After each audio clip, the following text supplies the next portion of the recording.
जय हिंद। स्वागत है आपका इंडियन न्यूज़ एनालिसिस के एक नए एपिसोड में। और आज के इस वीडियो में हम बात करेंगे हिंदुस्तान एरोनॉटिक्स लिमिटेड की तरफ से आई 3 महत्वपूर्ण अपडेट्स के बारे में जिसका इंतजार हम सबको था।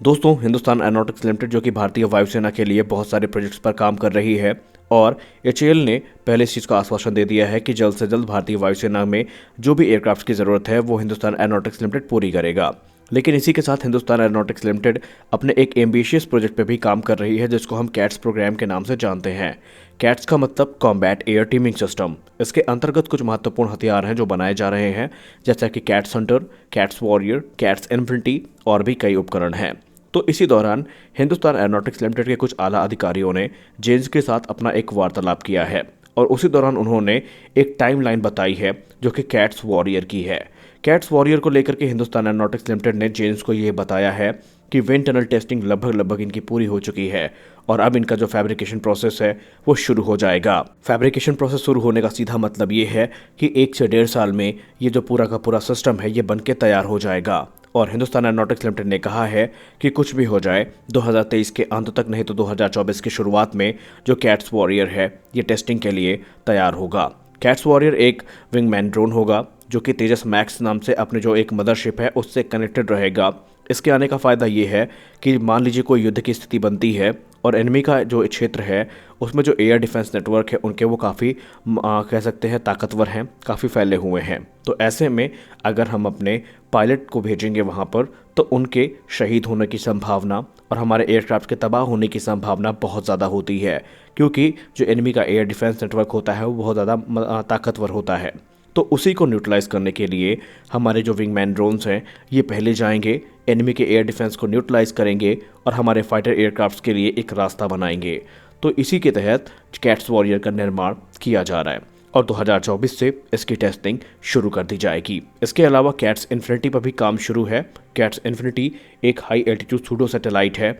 जिसका निर्माण हिंदुस्तान एरोनॉटिक्स लिमिटेड एक प्राइवेट प्लेयर के साथ कर रही है। ये करेगा क्या? दरअसल इसके आने के बाद ये जो सैटेलाइट है ये ऑर्बिट पर रहेगा और लगातार जो कह सकते हैं रिकॉन मिशन है उसको परफॉर्म करेगा, कम्युनिकेशन को सुधारेगा और इसके अलावा भी इसके बहुत सारे योगदान हैं जिनके बारे में हमने आपको ऑलरेडी अलग अलग वीडियोस में बता दिया है। दूसरी बड़ी अपडेट जो हिंदुस्तान एरोनॉटिक्स लिमिटेड से सामने निकल के आई है वो है अस्त्र मिसाइल्स को लेकर के। जैसा कि आपको पता है हिंदुस्तान एरोनॉटिक्स लिमिटेड अपने सारे एयरक्राफ्ट में इनका इंटीग्रेशन लगभग पूरा करने के विचार में है। तेजस में तो शुरू भी हो गया है और इसी दौरान पता ये चल रहा है कि अस्त्र मिसाइल में अब जितने भी विदेशी उपकरण इस्तेमाल किए जाते थे, जितने भी विदेशी इक्विपमेंट्स का इस्तेमाल किया जाता था उनको हटाया जाएगा, जिसका सीधा मतलब ये है कि भारत की बियॉन्ड विजुअल रेंज की जो यह मिसाइल अस्त्र है ये दिसंबर 2027 तक पूरी तरीके से इंडिजिनस बन जाएगी। यानी इसमें जो इनर्शियल मेजरमेंट यूनिट है जिसको हम IMU के नाम से जानते हैं, डेटा लिंक रिसीवर है और डेटा लिंक ट्रांसमीटर है, ये सारे के सारे जो इक्विपमेंट्स हैं ये इंडिजिनस हो जाएंगे। स्वदेशी तौर पर इनको मैन्युफैक्चर किया जाएगा और अस्त्र में इन्हीं का इस्तेमाल किया जाएगा। और आने वाले जो अस्त्र परिवार की दूसरी मिसाइल्स हैं जैसे अस्त्र मार्क 2 और मार्क 3, उनमें भी जितने भी उपकरण इस्तेमाल किए जाएंगे वो स्वदेशी होंगे, जो कि आत्मनिर्भर भारत इनिशिएटिव के लिए काफ़ी महत्वपूर्ण माने जा रहे हैं। और DRDO हो, हिंदुस्तान एरोनॉटिक्स लिमिटेड हो या फिर दूसरी हमारी संस्थाएं हो, वो इसी चीज़ पर जोर दे रही हैं कि जो विदेशी उपकरण हैं उन पर निर्भरता कम की जाए, क्योंकि रशिया यूक्रेन युद्ध ने हमें एक चीज़ तो सिखा दिया है कि आप अपनी रक्षा ज़रूरतों को पूरा करने के लिए किसी एक देश पर आश्रित नहीं हो सकते, क्योंकि कभी भी अगर विपरीत परिस्थितियां आईं तो उनके बुरे परिणाम सिर्फ उस देश को भुगतने नहीं पड़ेंगे बल्कि आपको भी भुगतना पड़ेगा, जो कि इस समय इंडियन आर्म फोर्सेस के साथ हो रहा है। क्योंकि बड़ी संख्या में तकरीबन 60% से ज़्यादा जो हथियार हमारे हैं वो रशियन ओरिजिन के हैं और रशिया यूक्रेन युद्ध के कारण उनके स्पेयर पार्ट्स की सप्लाई सही समय पर नहीं हो पा रही है। और इसी चीज़ ने हिंदुस्तान एरोनॉटिक्स लिमिटेड, DRDO और दूसरी जो संगत संस्थाएं हैं उनकी आंखें खोल दी हैं। अब बात कर लेते हैं अपनी तीसरी बड़ी अपडेट की जो हिंदुस्तान एरोनॉटिक्स लिमिटेड की तरफ से आई है। हिंदुस्तान एरोनॉटिक्स लिमिटेड के कुछ आला अधिकारियों ने ये कंफर्म कर दिया है कि तेजस मार्क 2 का जो कंस्ट्रक्शन है वो शुरू हो चुका है और काफ़ी तेज़ी के साथ आगे बढ़ रहा है और 2022 के अंत तक यानी दिसंबर के